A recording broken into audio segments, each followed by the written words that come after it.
Bruce is the president of the Moyer Group, a consulting firm that assists clients in navigating their way through Washington's political circles. He's a valued friend of NAPS, and with his support and guidance, Bruce has helped us to expand and improve our NAPS legislative program. Please give a warm welcome to our legislative counsel and our dear friend, Bruce Moyer.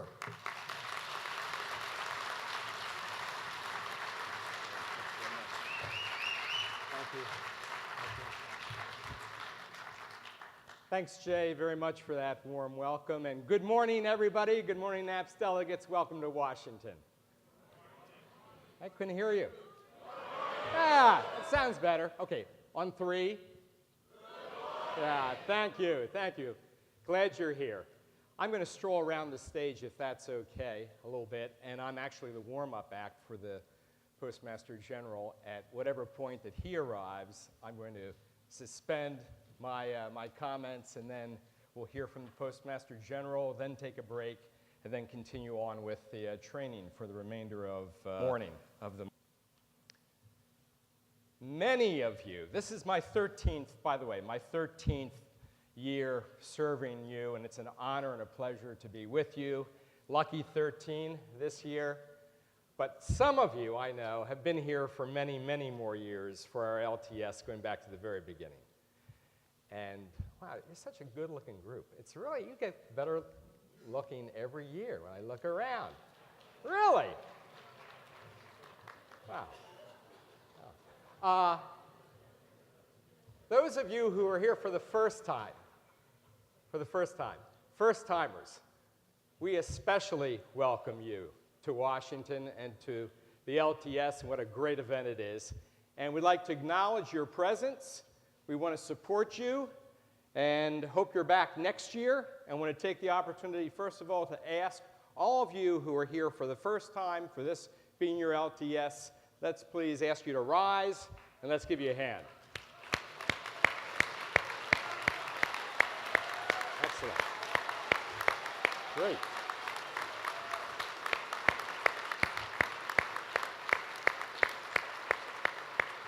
What I'd like to do for just a few minutes this morning is cover with you, kind of recovering the ground for those who've been here in years in the past, of a little bit of the essentials of why we are here. And let's see, why are we here?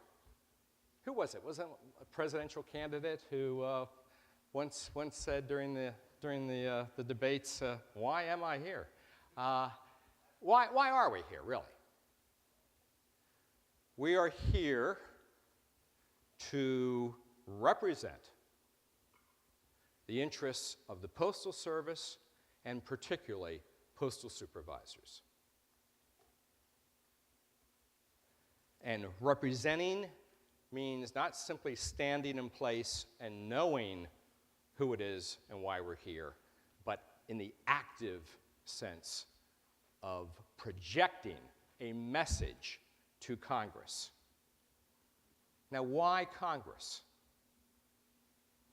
Because Congress, under the Constitution of the United States, has a special role in connection with the Postal Service.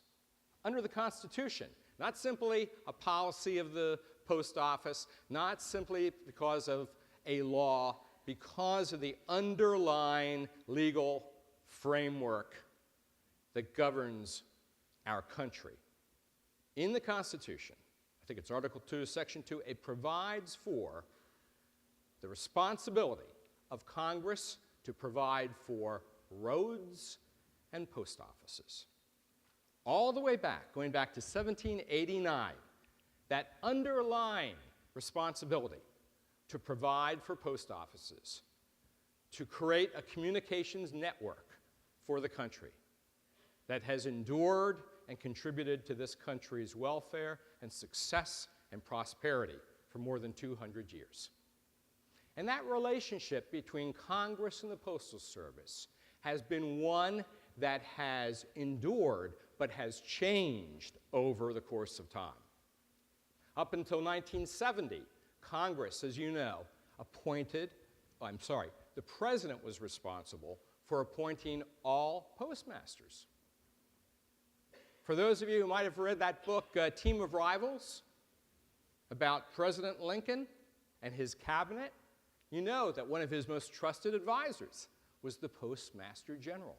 The Postmaster General played a critical role for two reasons. One, of course, administered the operations of the Postal Service, or the post offices, but secondly, that network of post offices was stretched all throughout the country, and no one had a better grip on the affairs of all communities than postmasters, and therefore, that was a terrific political arm for the president. Congress was involved in not only funding the post offices, but also in determining a range of matters concerning the pay and welfare of its employees. And to a large degree, that relationship still exists today. And that's why it's especially important for us to be on the Hill talking to Congress. Now, in 1970, as we know, Congress passed the Postal Reorganization Act, which gave new life to a new organization, the United States Postal Service, taking away the old Post Office Department and creating the Postal Service. And with that, much greater authority to the Postmaster General himself. That meant that the Postal Service needed to become self-sufficient, not reliant on taxpayer dollars, except for a small few technical matters we'll cover later this morning, but largely self-sufficient. When you think about it, that was 1970. That was only 40 years ago. That whole relationship between Congress and the Postal Service that changed at that point is a relatively new matter. But still, Congress has a big grip on the Postal Service in a number of ways, both with respect to how it operates, where it's located, and the pay and the benefits of its employees. Pay more so in an oversight way, but certainly benefits in terms of retirement benefits and health benefits. So what are you going to do when you are on Capitol Hill? If we could go to this slide, Greg. Whoops, I'm going backwards. Sorry. This is a sample congressional hall. Anybody recognize which building this is? Not Rayburn, Longworth. Longworth, one of the three House office buildings. We'll talk a little bit more about each of them and the map of Capitol Hill in just a moment.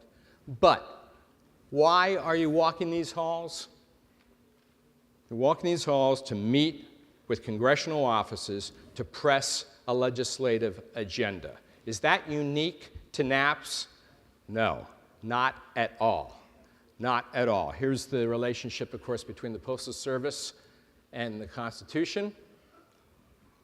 I want to talk a moment about the First Amendment and the fact that we are there and here in Washington and up on Capitol Hill because of one of the 5 freedoms that are under the First Amendment of the Constitution. And the 5th freedom is the one at the very bottom there, the right of the people to assemble and to petition the government for a redress of grievances. That is your ticket to Capitol Hill in a sense. That's what makes this country so special. And you are a special interest. You hear that term used a lot in a kind of a negative, a pejorative way about special interests. Every interest is special in this town. And when you're up there tomorrow, you're going to see other people that are in town wearing badges similar to yours. They may be from the insurance industry. They may be nurses. They may have membership in the Boilermakers Association or union. a ton, and I'm talking about thousands of interest groups that send their members to Washington at some point to petition for the redress of grievances. What makes you stand out compared to the rest is the clarity of your message and the forcefulness in the way you present it to Congress. Let me repeat that. What makes you stand out will be the clarity of your message and the forcefulness with which you present it. By forcefulness, I'm talking about being informed, being comfortable, and knowing that what you are talking about is the right thing. By the right thing, I mean what we are urging Congress to do being the fair and the right thing for a better America. Not simply better for postal supervisors, better for America.